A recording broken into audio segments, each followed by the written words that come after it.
Alléluia.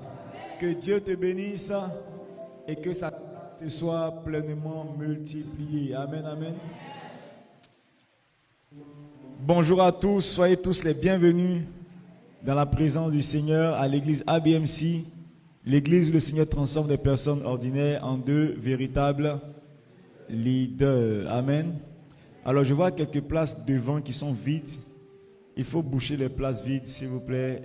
À quelqu'un, vous faites l'installation. Au bout d'une certaine heure, toutes les places de devant, il faut les fermer.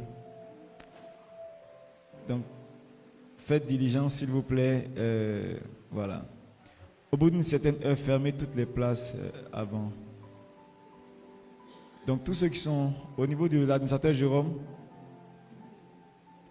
ceux qui sont derrière, avancez, fermez automatiquement les places. Ne réservez pas les places pour... si vous ne réservez pas, faites asseoir les gens. Premier arrivé, premier servi. Amen. Que Dieu vous bénisse. Content de vous revoir tous ce matin dans la présence du Seigneur. Et c'est encore une joie pour nous d'être là, n'est-ce pas? Qui est content d'être dans la présence du Seigneur ce matin? Amen. Si tu n'es pas content, c'est que tu es suspect. Naturellement, tout le monde doit être heureux d'être là. Et content de voir tout ce que je n'ai pas vu depuis fort longtemps, depuis 2-3 semaines. Et content de voir également tous ceux qui nous ont rejoints durant ce mois de mai, ce mois de juin. Que Dieu vous bénisse abondamment. Heureux de vous voir à la maison. Heureux de voir que vous êtes des chrétiens stables. Heureux de savoir que vous avez trouvé votre nouvelle maison. Amen. Dieu fera de bonnes choses dans votre vie. Assurément, Dieu fera de bonnes choses dans votre vie. Soyez simplement connectés à la maison et continuons ensemble de servir le Seigneur. Amen, amen. Alors, nous sommes à 12 jours de la... 12 ou 11, 10 jours. Aujourd'hui, c'est le 9. Donc, nous sommes à 10 jours de la conférence Réveil au Sassandra, n'est-ce pas? Demande à ton voisin, est-ce que tu sais que nous sommes à 10 jours de la conférence? Non, est-ce qu'il sait? Parce que c'est sérieux là. Il y a des gens qui ne savent pas. Il y a un groupe de personnes dans l'église, eux, ils sont exceptionnels. Ils sont bien, mais ils sont exceptionnels. C'est-à-dire, tout ce qu'on fait là, ils ne savent pas. Mais ils sont là. Donc, il faut t'assurer que ton voisin sait de quoi il s'agit actuellement dans l'église. Demande, voisin, est-ce que tu sais que c'est dans 10 jours la conférence Réveil? La conférence démarre le mercredi 19 juin. Donc, quand le mercredi qui arrive passe, le prochain mercredi, c'est la conférence, on est dedans. Amen. Donc, normalement, actuellement, tu dois être déjà prêt. Tu dois avoir déjà tes 10 invités. Qui a déjà ces 10 invités? Faut que le pasteur aille sur la montagne pour commencer à intercéder parce que, bon, 10 c'est trop. Descendons à 5. Qui a ces 5 invités? Ok, on a quelques mains. Que Dieu vous bénisse. Que Dieu multiplie la bénédiction 5 fois. Le nombre de personnes que tu enverras, la bénédiction sera multipliée par le nombre de tes invités. Parce qu'on te sert avec la mesure dont toi-même tu te sers aussi. Donc si tu invites beaucoup, on va demander au Seigneur de te bénir selon le nombre de tes invités. C'est aussi simple. Amen, amen. Donc si tu as invité une personne, bon, tu es aussi béni. Amen. Mais il ne faut pas en vouloir à celui qui a envoyé 10 personnes. Alléluia. Donc tu as tes 5 invités, tu as tes 3, tes 2, tu viens avec tes invités. La chose à ne pas faire, c'est venir seul. Si tu viens seul, c'est pas bon. Et autre chose encore qui est encore grave, c'est de ne même pas venir. Parce qu'il y a des gens qui sont assis près de toi. Dans leur cœur, ils ont résolu ne pas être là à la conférence. Eux, leur contrat avec le Seigneur, là, c'est dimanche. Donc si ce n'est pas dimanche, tu ne les vois pas à l'église. Touche ton voisin, dis voisin, pardon. Cette fois-ci, là, pardon. Dis au nom du Seigneur Jésus. Plus le pasteur, faut venir à la conférence. Amen. Donc prépare-toi déjà pour la conférence. On démarre le mercredi 19. À partir de 18h00, sois déjà dans la salle. On va démarrer ensemble par un puissant moment d'adoration, de louange. Et déjà, à partir de... Voilà, on finira à 21h30. Au plus grand tard, 21h30, 22h, on aura terminé. Et chacun pourra rentrer à la maison. Et le jeudi également, 18h, 21h30. Le vendredi, ça sera autre chose. Amen. Vendredi, ça sera un temps puissant de prière, de proclamation, d'impact, d'onction. Vous savez, tu ne peux rien accomplir de grand, sans onction. C'est impossible. Tout ce que vous voyez, quand vous voyez des gens importants accomplir de grandes choses, vous voyez des gens qui ont brassé des millions jusqu'à un certain niveau, c'est une onction qui les accompagne. Dans ce monde, il y a des niveaux qu'on n'atteint pas en étant naturel. Pour atteindre un certain niveau, il faut une certaine force spirituelle qui t'accompagne. Donc, que ce soit dans le ministère, que ce soit dans ton boulot, que ce soit dans tes affaires, dans tes investissements, si tu n'as pas cette grâce-là qui t'accompagne, tu ne pourras pas monter jusqu'à un certain niveau. Alléluia. La plupart, vous savez de quoi je parle. Quand les gens du monde occulte là, veulent réussir dans les affaires, ils sont consultés pour qu'une certaine puissance les accompagne. Tu vas discuter un contrat avec quelqu'un et il n'y a rien qui t'accompagne.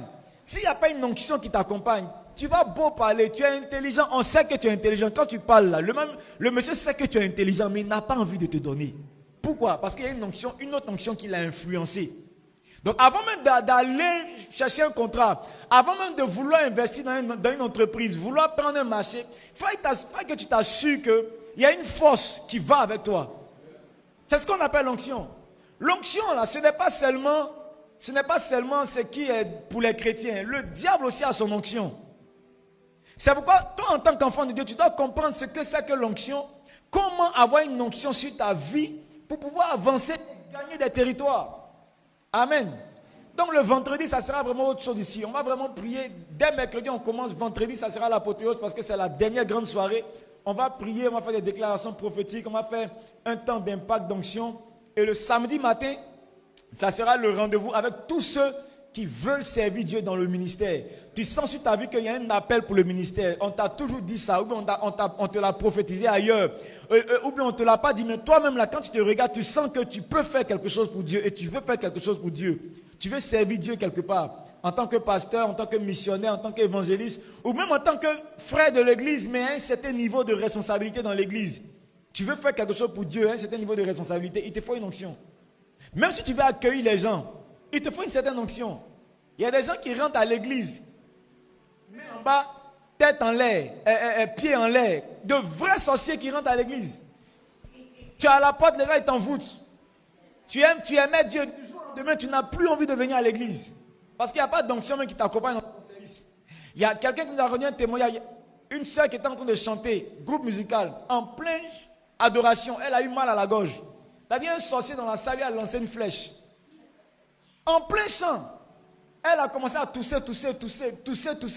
Voix est partie.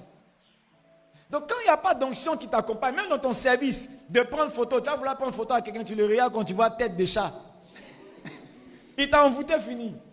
Donc dans ton petit service que tu veux faire, accueil, chant, caméra, vidéo, tu as besoin qu'une onction t'accompagne. Donc samedi matin, ça sera notre rendez-vous pour tous ceux qui veulent vraiment servir Dieu dans l'église. Là, on parlera de l'onction pour le ministère spécifiquement. Comment avoir cette onction-là? Comment démarrer une église? Comment démarrer une cellule? Vous savez, Dieu nous a fait la grâce de pouvoir démarrer une église alors qu'on ne connaissait pas grand chose. Dieu nous a vraiment fait beaucoup de grâce. Il nous a révélé les secrets que les gens ont cachés pendant des années. Donc tous ces secrets-là, on veut les partager avec tous ceux qui ont le désir de servir Dieu, d'ouvrir des églises, de démarrer une cellule, d'être des missionnaires. On veut partager ces secrets-là et les aider à aller sur les territoires pour nourrir leur ministère. Tout ça, ça sera le samedi matin.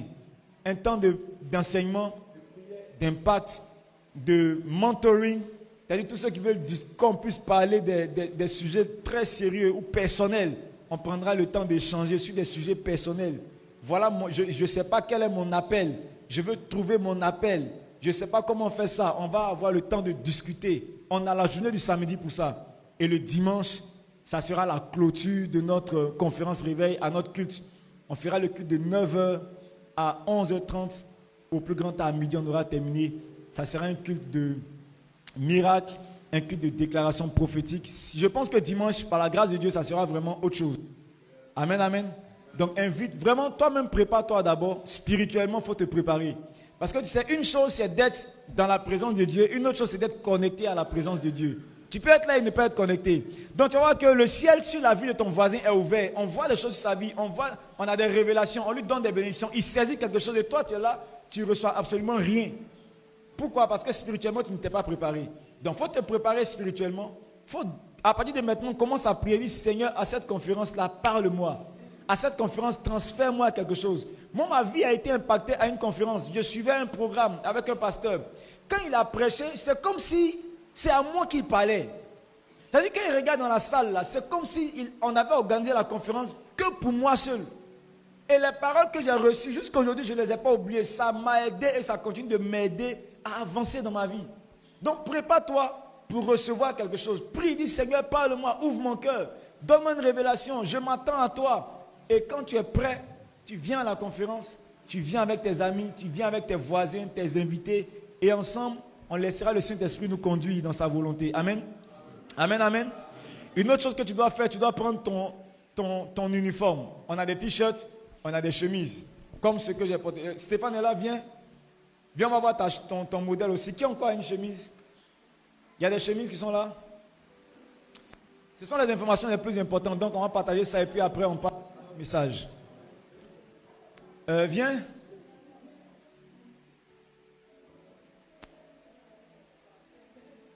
Ok. Venez au centre ici. Voilà, on a de belles chemises qui sont confectionnées, vous voyez.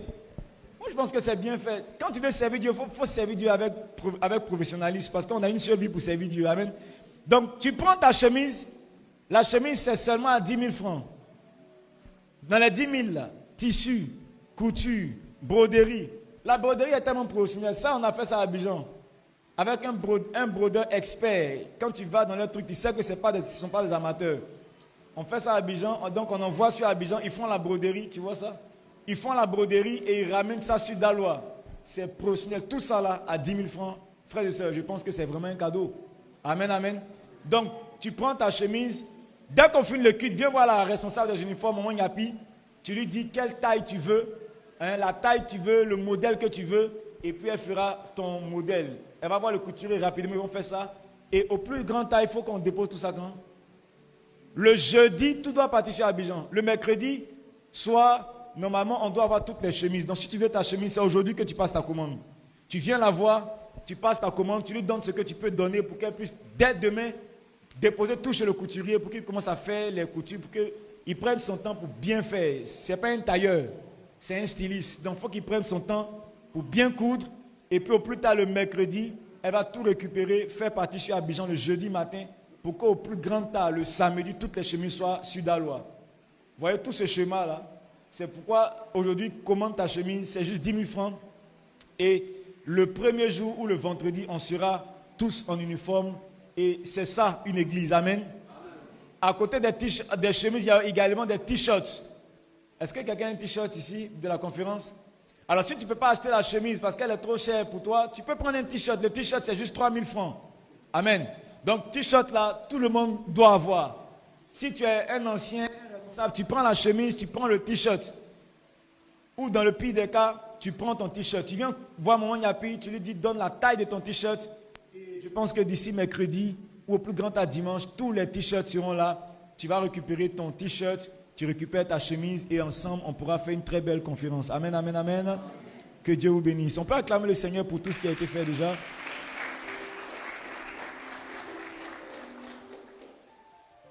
Alors, si tu n'as pas de visuel aussi, tu peux récupérer quelques visuels pour inviter tes amis. À la fin du culte, tu récupères un visuel avec l'accueil avant de partir.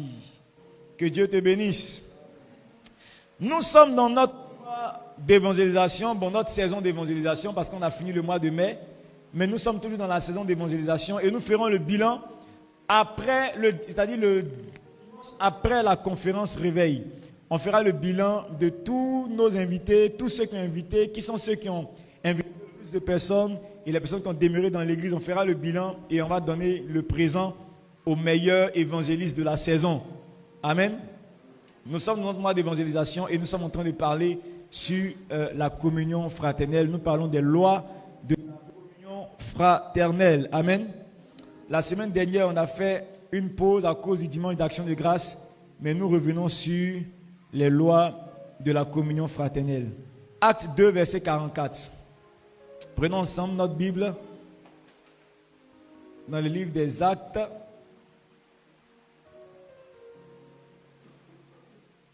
J'espère que je ne serai pas long ce matin. Qu'il faut se ménager pour la conférence. Acte 2, verset 44. Alléluia. Amen. Tous ceux qui croyaient étaient dans le même lieu et ils avaient tout en commun.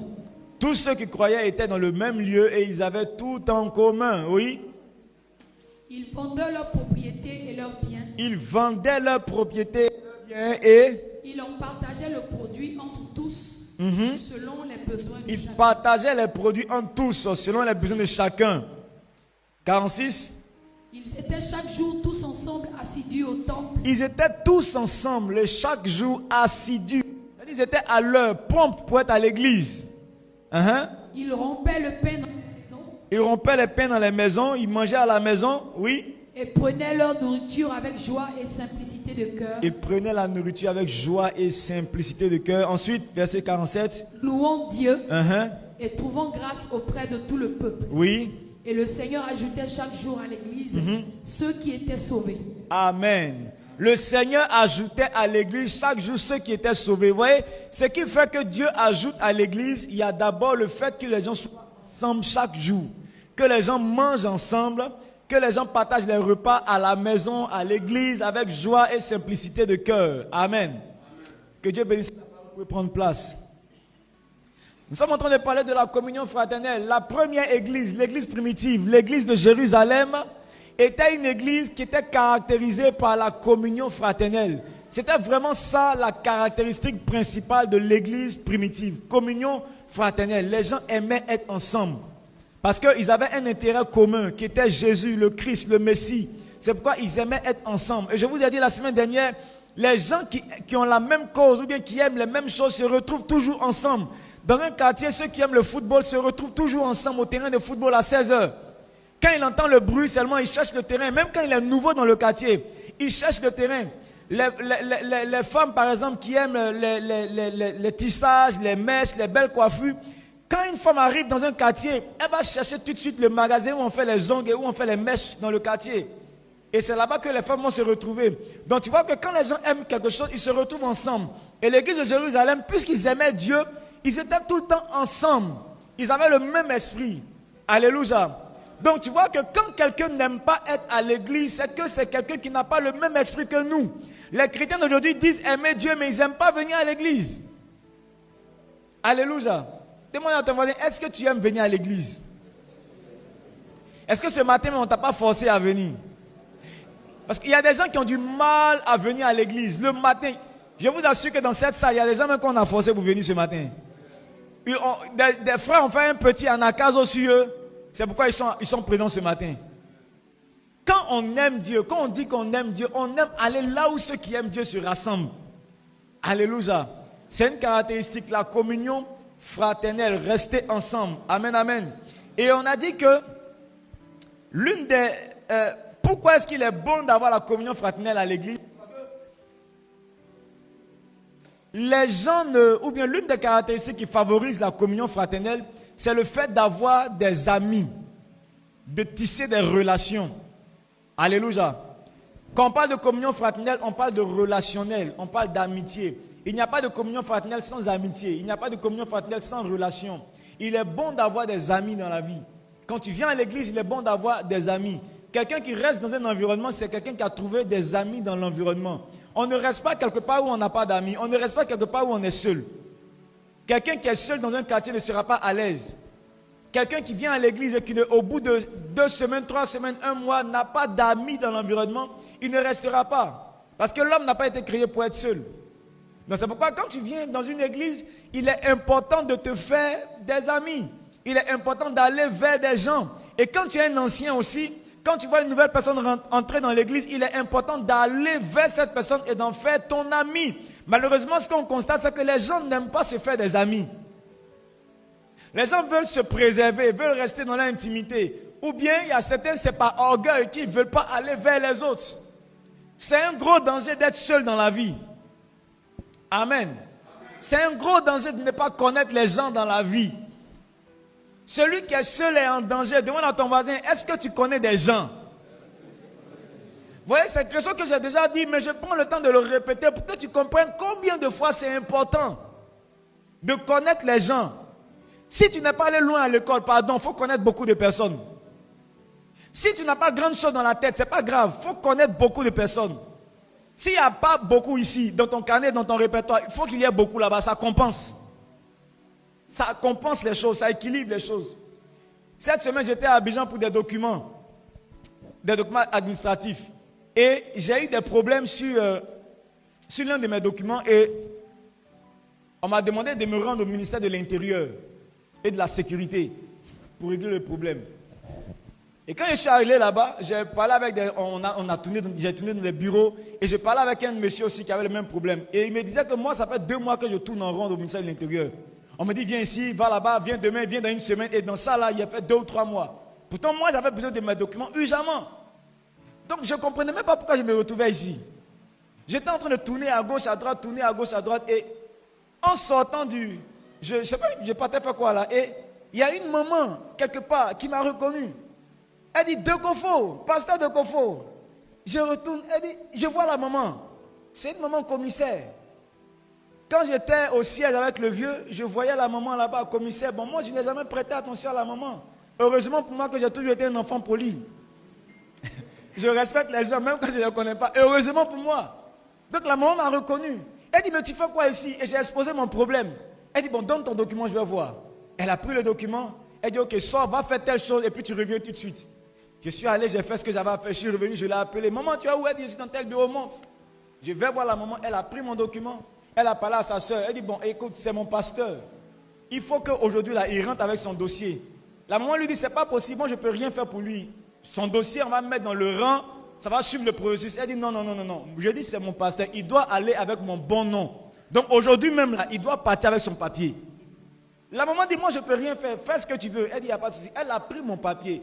Elle est montée chez son chef. Leur chef tous. Elle dit, attends-moi ici, je viens. Elle est rentrée dans le bureau du chef. Elle a ressorti, elle dit, va à la maison, appelle-moi vers 15h, 16h. Je suis rentré, je l'ai appelé vers 15h, 16h. On n'a pas pu se joindre, non, on s'est joint vers 17h, 18h par là. Elle dit, bon, demain matin, appelle-moi. À 6h du matin, elle-même m'a appelé. Elle dit, dans tel jour, passe prendre ton dossier. En moins de 3 jours, mon papier est sorti. Il y a des gens qui ont fait 4 mois. Ils sont assis là-bas. Pourquoi? Ils ne connaissent personne. Je dis, dans la vie, si tu connais personne, tu es en danger. Si tu connais personne, tu es en danger. C'est comme ça, une fois, papa Amazou revenait d'un voyage à l'aéroport. Il avait quelques appareils. Les petits douaniers ont commencé à le fatiguer à l'aéroport. Tu dois dédouaner ça. Et il y a un frère de l'église à l'aéroport aussi qui est sorti. Il dit, mais vous faites quoi? Et non, il doit dédouaner. Non, laissez ça, c'est mon papa. Lui-même, il a pris toutes les marchandises. Il dit, allons-y, suis-moi. Fais passer dans un salon, passer à gauche, passer à droite, sortir sur le parking, mettre dans ta voiture, va à la maison. Si tu connais personne dans la vie, tu vas souffrir. Dans la vie, ce n'est pas tout qu'on achète avec de l'argent. Si tu connais personne, tu vas dépenser tout ton argent pour avoir les petits trucs. Mais quand tu connais quelqu'un, tu es à l'aise, tu es en paix. C'est pourquoi quand tu rentres dans une église, là, il ne faut pas te dire ici c'est seulement à l'église. Tu ne sais même pas qui est à côté de toi. Demande à ton voisin, pardon, tu fais quoi dans la vie? Je t'assure, mais la plupart d'entre vous, vous ne connaissez pas ce que votre frère fait. Vous ne savez pas ce qu'ils font. Vous ne savez pas.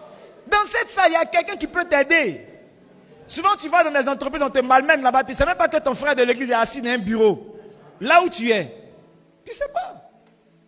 C'est pourquoi c'est bon, quand tu viens à l'église, chaque dimanche, tu vois un nouveau visage. Je n'ai jamais parlé avec tel tonton, tel monsieur. Je vais, mon frère, bonjour.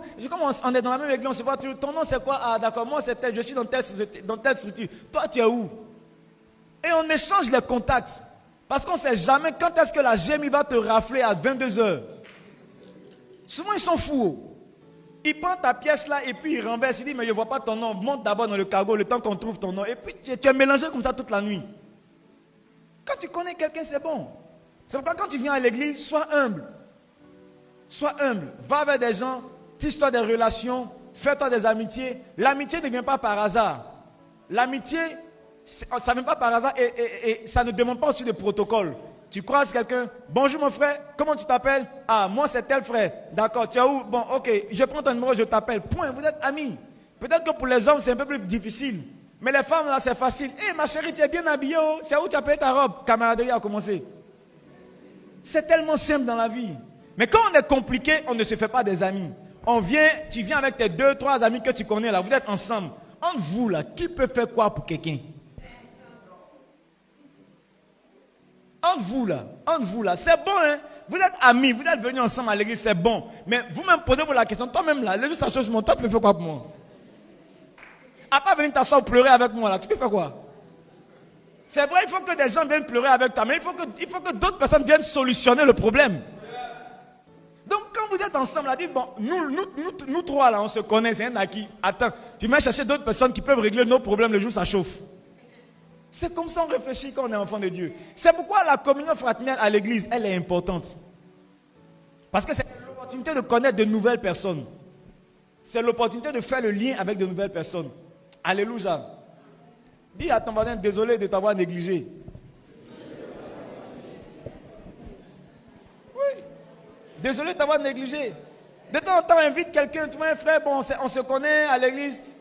À la pause, tu fais quoi? À ta pause, tu fais quoi? Non, à la pause, moi, je fais rien. Bon, écoute, on sort, on va au restaurant. Comment on appelle le restaurant là? Hein? Gabriel bien. On va montrer un nouveau restaurant vers après la BCAO là. Hein? La bouffe, non, c'est pas la bouffe. Juste après la BCAO. Bon restaurant? Bon. Ouais, vous connaissez les restaurants, mais vous n'envoyez pas vos amis, vos frères là-bas. Vous connaissez les restaurants, invitez les frères. Bon, ne profite pas de mon message pour inviter une soeur au restaurant pour dire non, le pasteur a dit, on a qu'à s'inviter. Non, non. Il faut comprendre mon message. N'utilise pas mon message pour atteindre tes objectifs ténébreux. Alléluia. C'est important de se faire du relationnel. Et on a dit que la communion fraternelle arrive lorsqu'on est simple de cœur. La simplicité est nécessaire pour la communion fraternelle. La simplicité. Vous voyez, la vie est tellement compliquée qu'il ne faut pas la rendre encore plus difficile par ton comportement. Dans la vie, il y a tellement de problèmes. Donc après toi-même, il faut quelqu'un de simple et ouvert pour pouvoir avancer. Amen, amen. Simple et ouvert pour pouvoir avancer. Simplicité de cœur. La Bible dit partager leur repas avec simplicité de cœur. Être ami aux gens, c'est être simple de cœur. Quand tu viens, tu ne regardes pas tes habits ou tes vêtements, ta chaussure. Non, tu viens, tu es un frère. Tu es un frère comme tout le monde. Ils s'asseyaient tous ensemble. Riches, pauvres, enfants, vieillards, adultes, tous ensemble. Ils partageaient les repas ensemble. Ils louaient le Seigneur ensemble. Mais aujourd'hui, à l'église, il y a des gens qui ne veulent pas louer le Seigneur parce qu'ils sont trop sapés pour transpirer. C'est pas ça, être simple de cœur. Quand tu viens, tu es simple, tu parles avec les gens, tu fais les réunions de tribu, voilà, on ne se joue pas les dangereux. Dis à ton voisin, arrête de te jouer les dangereux, ça ne paye pas. Alléluia. Ça ne paye pas, il faut être simple de cœur. Hein? Dis à ton voisin, sois simple. Sois simple. Ne sois pas compliqué dans la vie. Amen. Ça même. Tu vois, c'est compliqué. Attends qu'un petit palu, tu vas traîner là, demander le secours des gens. C'est là que tu vois que l'homme n'est rien. Autant être simple et accepter la grâce de Dieu. Amen. On a dit être simple, c'est descendre de son trône, oublier un peu son titre. N'est-ce pas? Oublier son titre, laisser ses trucs et être frère, accepter d'être le frère. Dans la présence du Seigneur, on est tous frères. Il n'y a pas de DG. Il y a des gens qui envoient les DGA à l'église. Ils sont les DG à l'église. Il n'y a pas de DG à l'église. Jésus même là, on l'appelait Jésus de Nazareth. Il n'y a pas de boss. Nous tous, on respecte l'autorité. On se respecte entre frères. Amen, amen. Avoir un cœur simple, c'est accepter de se rendre visite aussi. C'est aller connaître chez un frère. Aller chez lui. Aujourd'hui, les gens ne se rendent plus visite. Combien de personnes connaissent chez un frère qu'il a rencontré à l'église? Combien de sœurs connaissent chez leurs sœurs qu'elles ont rencontrées à l'église? Pas vraiment. Même les responsables, on les oblige à rendre visite aux gens. Il y a des gens aussi qui ne veulent même pas qu'on leur rende visite. Parce qu'ils veulent cacher leur intimité. Il y a des gens, mais j'étais obligé de les forcer pour arriver chez eux. Je les surprends. Tu es dans quel quartier? Bon, je suis au Carrefour, viens me chercher. Et puis je débarque chez eux. Parce que les gens ne veulent pas qu'on leur rende visite.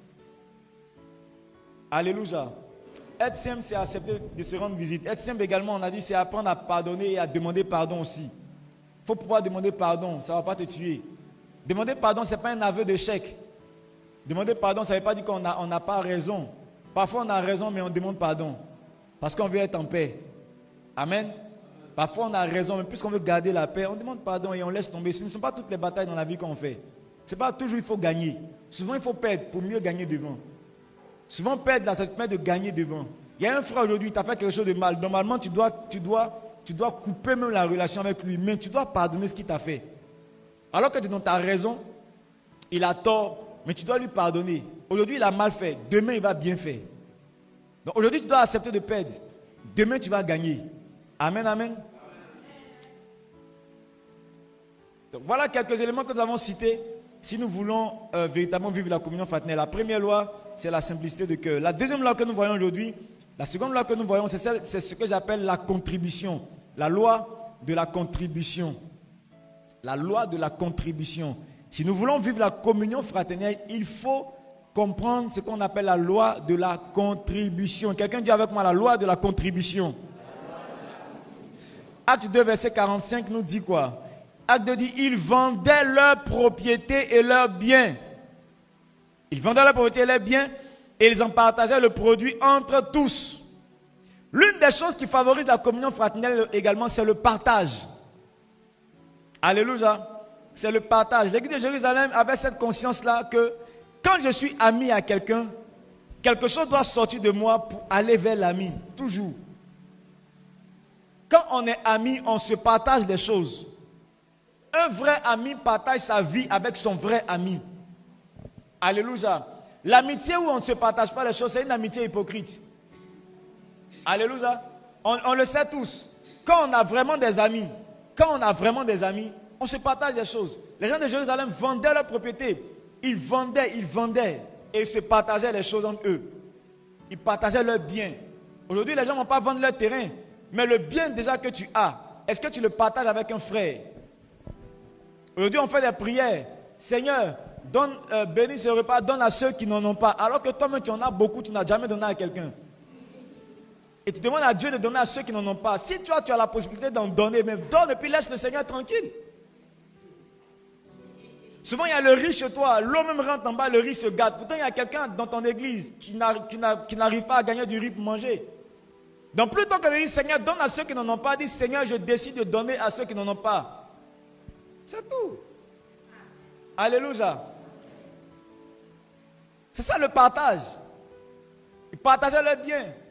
Tu as des opportunités d'embauche. Mais embauche tes frères. Parle-en à ton église. Donne le travail à tes frères. Les chrétiens aujourd'hui ont cette mentalité, c'est vrai, il y a certains qui ont gâté le nom de l'église. Il y a d'autres qui on embauche, ils gâtent le nom. Mais ce n'est pas pour ça qu'on va plus embaucher nos frères. Parce que l'autre côté là, ils gâtent le nom, mais ils continuent de s'embaucher entre eux. Ils continuent de s'embaucher entre eux. Ils donnent le travail à leurs frères. Quand tu as une opportunité, tu es chrétien, tu as une opportunité d'embauche, tu as entendu qu'il y a une place quelque part, ton premier réflexe doit être, dans mon église, qui a besoin d'un boulot, on a une place quelque part, qui a tes diplômes, fais tes diplômes, va déposer quelque part. Ça doit être ça le premier réflexe. C'est ça qu'on appelle partager ses biens. D'ailleurs, tu partages également tes relations et tes opportunités. C'est ça également partager ses biens. Alléluia. On veut investir dans des entreprises. Et tu demandes à l'église, est-ce qu'il n'y a pas quelqu'un qui a une entreprise qui fonctionne déjà? J'ai de l'argent que je vais investir pour pousser l'entreprise et puis également devenir partenaire. C'est ça également qu'on appelle partager ses biens. Parce que la communion fraternelle qu'on fait entre nous et puis on bavarde, on rit et puis chacun se va gérer ses problèmes, ça c'est pas une communion fraternelle. Ça c'est de l'hypocrisie. Communion fraternelle, ce n'est pas seulement le spirituel, c'est également le physique. On règle nos problèmes spirituels, mais on règle également nos problèmes physiques. Physique et social. Alléluia. Dis à ton voisin, j'ai besoin de tes biens. Demande-lui, tu as quoi chez toi? Tu as quel bien? Cite-moi tes biens, je vais choisir pour moi dedans.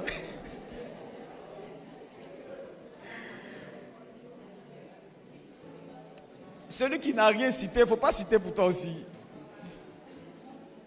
Il dit, je n'ai rien où? On ne donne pas à celui qui n'a rien. Alléluia. Je veux dire, de temps en temps, tu peux aider quelqu'un à l'église. C'est pourquoi il y a les tribus, il y a les familles. Dans la famille, tu peux approcher le patriarche. Le patriarche connaît la situation sociale de tout le monde. Si tu en as un peu, tu peux dire, patriarche, dans la famille, qui a vraiment besoin d'aide? Aider quelqu'un. Le patriarche te dira, il y a telle personne, il y a telle personne, il y a telle personne. Et tu aides. Dans la discrétion.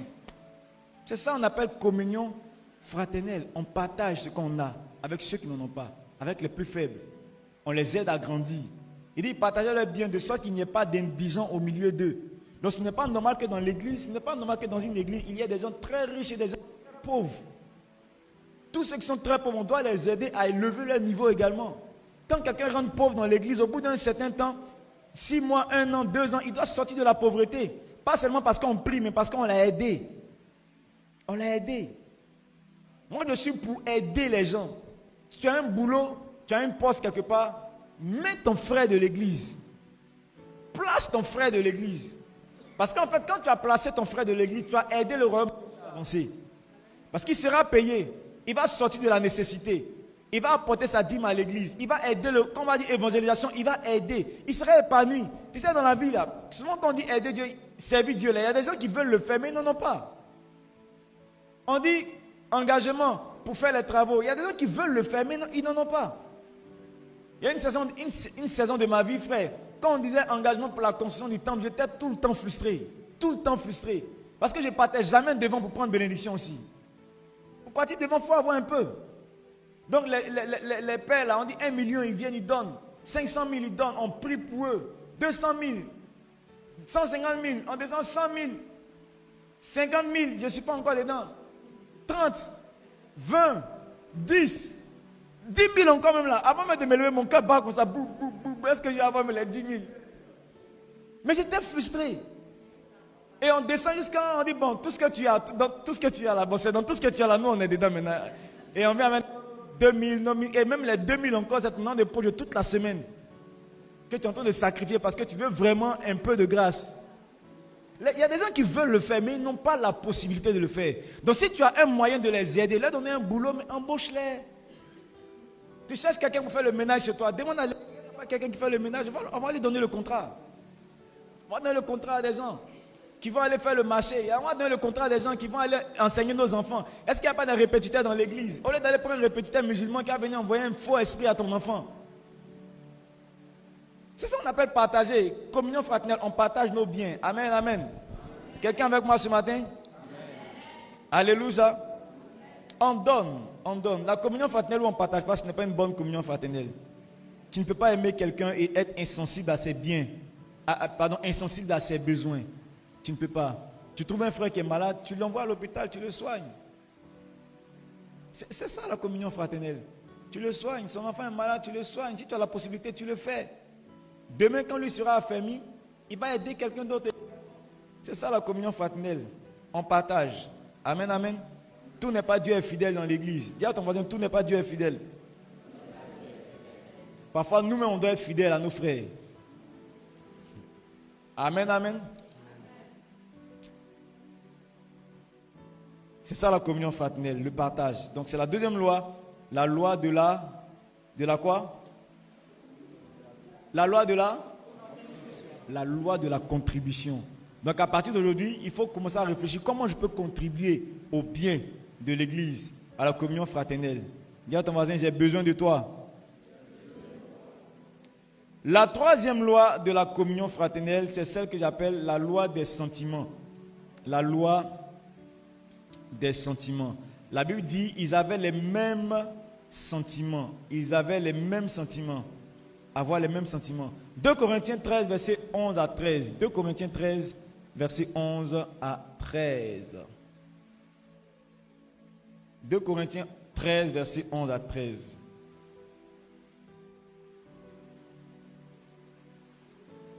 Amen.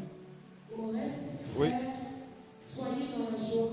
Soyez dans la joie. Perfectionnez-vous. Perfectionnez-vous. Consolez-vous. Ayez un même sentiment. Ayez un même sentiment, oui. Vivez en paix. Vivez en paix. Et le Dieu d'amour et de paix sera avec vous. Amen. Vivez en paix. Ayez un même sentiment. Alléluia. Donne-nous Philippiens 2, verset 2. Philippiens 2, verset 2. Rendez ma joie parfaite. Oui. Ayant un même sentiment. Rendez ma joie parfaite en ayant un même sentiment. Un même amour. Un même amour. Une même âme. Une même âme. Une même pensée. Et une même pensée. Alléluia. En ayant un même sentiment. Avoir les mêmes sentiments, c'est quoi? Les sentiments, c'est quoi? C'est les mêmes ressentis. Amen. C'est les mêmes émotions. Il y a des gens qui sont... Parce qu'une chose, c'est se rassembler à l'église. Mais se rassembler ne veut pas dire qu'on a forcément les mêmes émotions. Amen. C'est pas dire qu'on a les mêmes émotions ou le même amour. Il dit un même amour, une même émotion, un même sentiment, pardon. Quelqu'un, il est dans l'ensemble, mais il n'est pas content d'être là. Ça, ce n'est pas avoir la communion fraternelle. Bon, comme le pasteur dit d'avoir la communion fraternelle, alors je vais m'asseoir pour faire la réunion. Mais de toute façon, il est assis là. Son cœur est en feu. Il est énervé d'être là. Quand on dit Boaz, Boaz, il ne répond pas. Quand on dit David, fort, ils ont qu'à faire en quitter ici. Quelle force ça, quelle force ça. Il est énervé. Comme le pasteur dit d'être là, donc il est là, mais son cœur n'est pas là. Ça, ce n'est pas vivre la communion fraternelle. Ce n'est pas vivre la communion fraternelle. Il est là, mais il n'a pas la joie que les autres ont. Quand tu es dans un environnement, tu peux t'asseoir, mon Patricia, qu'il y a une atmosphère de joie, tu dois pouvoir avoir cette même émotion, ce sentiment de joie également. Tu dois partager la joie avec tes frères. Quand on est à l'église, le pasteur dit, va saluer 5 personnes. Ils vont dire, voilà, ils vont venir encore, ils vont venir encore. Ils vont venir bousculer les gens. Le pasteur, mais c'est qu'est-ce que tu as fait de saluer ton frère, saluer ton frère. Il n'est pas heureux.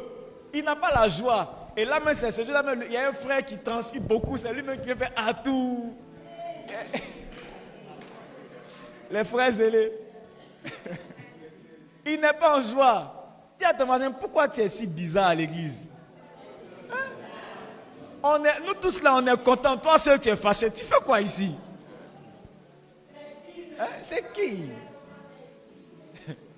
Tu dois être en joie d'être là. Tu dois partager cette joie avec nous. On est là, on veut entendre le message. Toi, tu es assis, mais ton esprit est dehors. Tu regardes ta montre. À quelle heure on s'en va, pasteur? Il est 11h moins. Il n'a même pas encore touché le 3e point. Ça, là, il sait qu'on va dépasser 11h30. Et il est assis, mais il a déjà fait les calculs. Que Dieu te délivre ce matin. Alléluia. Un même sentiment. Un même sentiment. Quelqu'un est dans la, ou bien l'église, on est peut-être, il y a des moments où on est dans la tristesse, mais on est dans la reconnaissance, mais on peut être même dans la tristesse, parce que peut-être on a vécu certaines situations un peu difficiles, et on a dit, bon, on va aller dire Yako à tel frère, mais à telle soeur. Yako, pourquoi? Ça là. Et toi, tu es énervé, pas on doit dire Yako à quelqu'un. Ce n'est pas une bonne chose. Avoir un même sentiment nous permet de vivre la communion fraternelle. Un même amour. Dis avec moi, un même amour. Alléluia. Un même amour. Un même amour. Ça veut dire quoi? Avoir un même amour, c'est aimer son frère comme son frère nous aime. Parce que il y a des gens qui sont ensemble mais qui ne s'aiment pas. Il y a des gens qui travaillent ensemble dans l'église mais ils ne s'aiment pas. Ils sont juste là parce que bon, c'est l'église, ils doivent être là. Ils chantent ensemble, ils ne s'aiment pas. Ils accueillent les gens ensemble mais ils ne s'aiment pas. Quand on dit fais à toi ton voisin, il fait à toi tout le monde. Et puis son œil est ouvert pour surtout éviter quelqu'un. Éviter. Il ne faut même pas l'absence se tromper pour venir vers elle. Aucun amour. Mais on est ensemble. On est assis ensemble. On est assis ensemble. Tu viens dans l'église. You are Yahweh, you are Yahweh. Ou bien Jésus, je m'attends à toi, je m'attends à toi. Le Jésus, tu t'attends à toi. Il est à côté de toi. Tu ne parles pas avec lui. Les gens ne s'aiment pas. Ça, ce n'est pas la communion fraternelle. Écoute, tu peux être zélé dans l'église, faire beaucoup de choses, mais si tu n'aimes pas ton frère, tu n'as absolument rien fait. Le Seigneur a rattaché l'amour qu'on a pour lui à l'amour qu'on a pour les hommes. Donc ça veut dire que tu peux bouger dans l'église, faire beaucoup de mouvements, mais si tu n'aimes pas ton frère, tu ne peux pas dire que tu aimes Dieu. Il dit, tu ne peux pas dire que tu aimes Dieu que tu ne vois pas, si tu n'aimes pas ton frère que tu vois. Donc si tu n'aimes pas ton frère que tu vois, tu es en train de perdre ton temps à l'église. Tu fais beaucoup de gestes, beaucoup de choses, on te voit courir partout, mais tu n'aimes pas ton frère, donc tu n'aimes pas Dieu. Dieu également, si tu n'aimes pas Dieu, lui aussi ne t'aime pas. Vous voyez que la communion fraternelle nécessite beaucoup d'éléments, comme l'amour, avoir les mêmes sentiments, avoir un amour profond, aimer ton frère comme il t'aime, C'est pourquoi je lui dis, aimez-vous. Aimez-vous. Demande à ton frère, est-ce que tu m'aimes? Est-ce que tu m'aimes? Alléluia. Est-ce que tu m'aimes véritablement? Colossiens 3, verset 14 dit, revêtez-vous de l'amour qui est le lien par excellence. Et je parle d'un amour dans le Seigneur. Amen. Je parle de l'amour dans le Seigneur. Donc, il ne faut pas regarder ta voisine pour lui dire, voisine, est-ce que tu m'aimes? Et ça devient bizarre. Je parle d'un amour sanctifié dans le Seigneur. Amen, amen. Colossiens 3, verset 14 dit, revêtez-vous de l'amour qui est le lien par excellence. L'amour est le lien par excellence. Quand tu vois, regardez, quand tu es dans un groupe et puis tu es toujours à côté, tu es toujours à part, en fait, toi, tu n'aimes pas les gens. C'est pourquoi tu es toujours à part. Parce que quand on veut rester dans un ensemble, on est obligé d'aimer. En fait, on est dans l'ensemble parce qu'on a décidé d'aimer les gens. Ce n'est pas parce que les gens sont bons. Ce n'est pas parce que les gens sont parfaits. Les hommes ne seront jamais parfaits et bons. On ne les aime pas parce qu'ils sont bons. Ou même pas parce qu'ils méritent d'être aimés. On les aime parce qu'on décide de les aimer. Les gens qui divorcent ont décidé de divorcer. Ceux qui sont restés ont décidé de rester. Ce n'est pas parce que tout est bon à l'intérieur qu'ils sont dedans. Mais ils ont décidé d'être là. Ils ont décidé de regarder le bon côté. Et ils ont décidé d'aimer malgré. Donc quand tu es toujours à part, c'est parce que tu n'as pas l'amour. La Bible dit l'amour est le lien par excellence. Donc tu dois être avec les gens, pas à cause de ce qu'ils ont, mais à cause de l'amour que tu as pour eux. Simplement, tu as décidé de les aimer tels qu'ils sont. Tu regardes leur bon côté. Chacun de nous ici a son mauvais côté. Chacun, il y a des gens, si tu veux regarder leur mauvais côté, tu vas croire que c'est Satan même qui est là. Nous tous, on a notre vilain côté. Mais on regarde le bon côté et on décide d'aimer. On regarde le bon côté de quelqu'un et on décide d'aimer. Moi, j'ai décidé d'aimer tout le monde. J'ai compris qu'on n'aime pas les gens parce qu'ils nous font du bien. Non, on les aime parce qu'on a décidé de les aimer, c'est tout. Donc, à partir d'aujourd'hui, tu dois décider d'aimer tes frères, d'aimer tes soeurs. Tout le monde ne peut pas être comme toi. Si tout le monde est comme toi, la vie n'aura pas de sens. Il faut que d'autres soient rouges pour que d'autres soient noirs. Il faut que d'autres soient bleus pour que le jaune existe. Donc tu vois qu'on se complète. Ton défaut là, c'est là. Quelqu'un a cette qualité vient compléter ton défaut. Et toi, ta qualité complète le défaut de quelqu'un d'autre. C'est ça qui fait l'église. Donc on doit être animé d'un même amour. Alléluia. D'un même amour.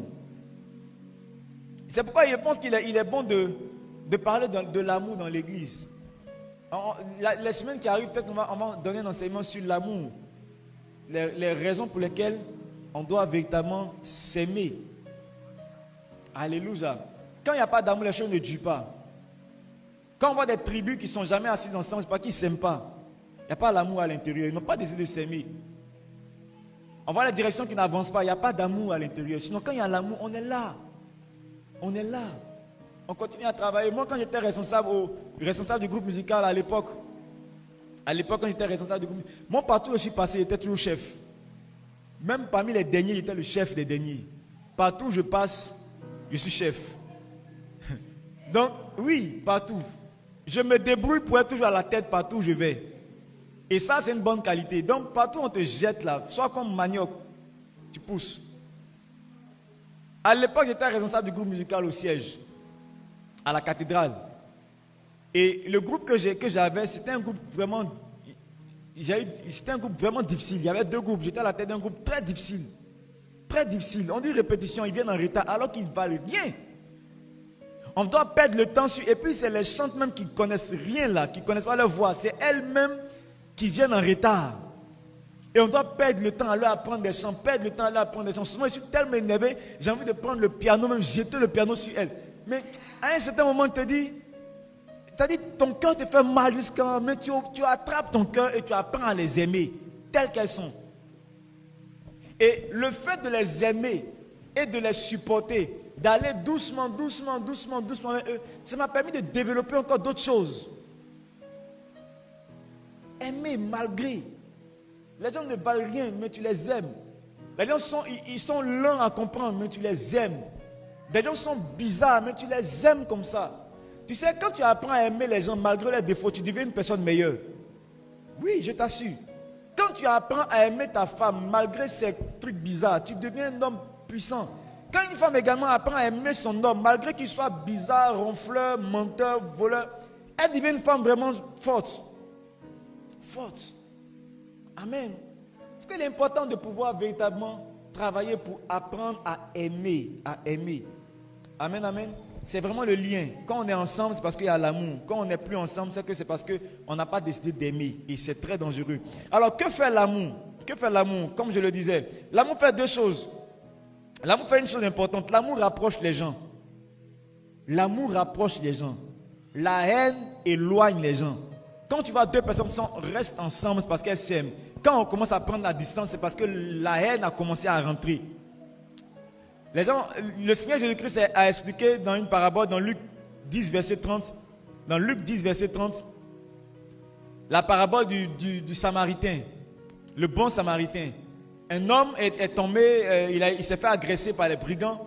Et quand il s'est fait agresser, ils l'ont dépouillé et ils l'ont laissé à demi-mort sur le chemin. Et plusieurs personnes sont passées à côté de lui. Quand les gens passaient, ils s'éloignaient de lui.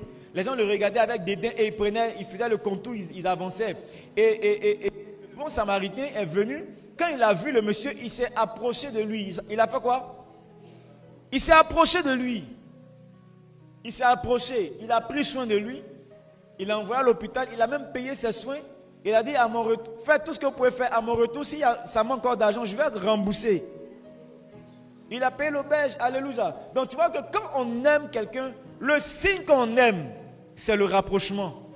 Ce n'est pas seulement non, je l'aime, non, pas seulement je l'aime tout le monde. C'est pas dans ce que tu dis, c'est dans tes actions qu'on voit si tu aimes tes frères ou pas. Dans tes actions. Quand on aime les frères, on aime être proche d'eux. On peut rester avec eux. Les gens ne sont pas proches. La preuve, dès qu'on dit l'église est finie, chacun rentre à la maison. Après ça, quel est le rapprochement? On trouve encore en dehors de l'église? Aucun. Donc l'amour n'est pas assez. L'amour rapproche les gens. La haine éloigne les gens. S'éloigner, c'est une forme de haine. La haine, ce n'est pas seulement quand tu as tué quelqu'un. C'est quand tu as commencé à ne plus parler avec quelqu'un, la haine a commencé. Il y a des gens qui ont décidé de ne plus parler à quelqu'un dans l'église. Et c'est vrai, hein, dans l'église on se respecte, mais moi j'ai décidé de ne plus parler à telle personne. C'est une forme de haine. Comment tu peux ne plus parler à quelqu'un? Quand tu dis que tu ne parles plus à quelqu'un, ça veut dire que tu n'as plus besoin de la personne. Si tu dis que tu n'as plus besoin de quelqu'un, tu es en danger. On l'a dit auparavant, au début du message. Tu ne peux pas rester seul dans la vie, tu as toujours besoin de quelqu'un. Ce que sera ta vie dans les 5 prochaines années dépend des gens avec qui tu es. Si tu es seul, ta vie sera vraiment difficile. Donc quand tu dis que tu ne parles plus à quelqu'un, ça veut dire que je n'aurai plus jamais besoin de toi dans ma vie. Mais tu te prends pour qui? Pour dire que toi, tu n'auras plus besoin de quelqu'un dans la vie. Aujourd'hui, tu peux peut-être ne pas avoir besoin de lui, mais dans 5 ans, tu auras besoin de lui. Tu peux avoir besoin de lui dans 5 ans. Moi, il y a des gens qui m'ont fait du mal. J'ai accepté de les pardonner. J'ai pardonné bien, pardonné sincèrement. Parce que j'estime que peut-être aujourd'hui, ils ne sont pas très utiles, mais demain, ils pourront être très utiles. Très utiles. Alléluia. J'ai pardonné, j'ai décidé de les aimer. Il y a des gens qui ont dit, moi je suis mauvais, je suis bizarre, je suis ceci, je suis là. Malgré tout ça, il a dit, moi, je décide d'être en paix avec les gens. J'aime pour être en paix. Quand tu n'aimes pas quelqu'un, ton cœur n'est pas en paix. Quand tu vois la personne, ton cœur est troublé en même temps. Alléluia. L'amour doit te rapprocher des gens. Il y a des gens qui ne parlent pas avec les membres de leur famille. Tu ne parles pas avec ton père, tu ne parles pas avec ta mère. Parce qu'ils t'ont fait quelque chose que tu n'as pas apprécié jusqu'aujourd'hui. Et tu dis que tu es enfant de Dieu. C'est dangereux. Frère, on ne s'éloigne pas de sa famille. Quel que soit ce que la famille est. Le sang, c'est le sang. Je vous donne un conseil. Ne vous détachez jamais de votre famille pour vous attacher à des amis. Le jour de ta mort, tes amis ne vont jamais soulever ton cercueil. C'est la famille qui décide où on jette ton corps. La famille, quel que soit ce qu'ils sont, c'est eux qui décident. On ne s'éloigne jamais. Mais tu vois, quand tu t'éloignes de ta famille, c'est très dangereux. Tu t'éloignes de tes frères, tu t'éloignes de tes soeurs, de tes parents, c'est très dangereux. Quel que soit ce qu'ils sont. Non, mes frères sont sorciers, ils ne veulent pas mon bien. Si ils étaient sorciers là, depuis que vous êtes petits, il a fini de te manger. Non, ma mère elle est sorcière. Si elle voulait te manger, il y a longtemps, tu avais bouffé dans ton ventre. Tu étais déjà dans son ventre, tu n'as pas bouffé. C'est où tu es sorti qu'elle va te bouffer maintenant. Non. Quel que soit ce qu'ils sont, tu dois pouvoir garder le lien. Garder le lien, décider de les aimer tels qu'ils sont. Amen. Je dis, la Bible dit la malédiction sans cause n'a jamais d'effet. La malédiction. Si la malédiction a atteint quelqu'un, c'est que lui-même il a ouvert la porte. Même si ton père veut te bouffer, que toi ton cœur est pur et que tu te recommandes à la grâce de Dieu, il ne pourra pas t'atteindre. Parce qu'en fait, tu n'es pas le fils seulement de ton père, hein. Tu es enfant de Dieu qui est venu sur la terre par un homme. Donc il n'est pas le seul à avoir le droit de vie ou de mort sur ta vie. Dieu également a son mot. Si le père n'est pas correct, la mère n'est pas correcte, que tu es dans les plans de Dieu, Dieu te protège. Donc tu ne vas pas dire non, mon père il est sorcier, donc je le vilipende, je ne le respecte plus. Non, c'est ça là même qui va faire qu'il va t'atteindre. Je le respecte plus, je ne parle plus avec lui, c'est ça même qui fera qu'il pourra t'atteindre. Mais tu le respectes, tu l'appelles, tu le salues, tu prends de l'argent, tu rends grâce à Dieu, tu bénis Dieu pour l'argent, tu lui envoies. Il ne pourra jamais utiliser ça contre toi. Quelqu'un me comprend ce matin? C'est ça qu'on appelle un enfant de Dieu. Décide ce matin d'aimer tout le monde. Il y a quelqu'un avec qui tu avais fait un palabre dans l'église. Va vers la personne, dis-lui champion, laissons tomber. La vie est déjà trop difficile. Laissons tomber nos histoires. Laissons tomber. Moi, quand je constate que quelqu'un est fâché avec moi, même dans l'église, même en tant que pasteur, j'appelle. Demande à tous mes fils.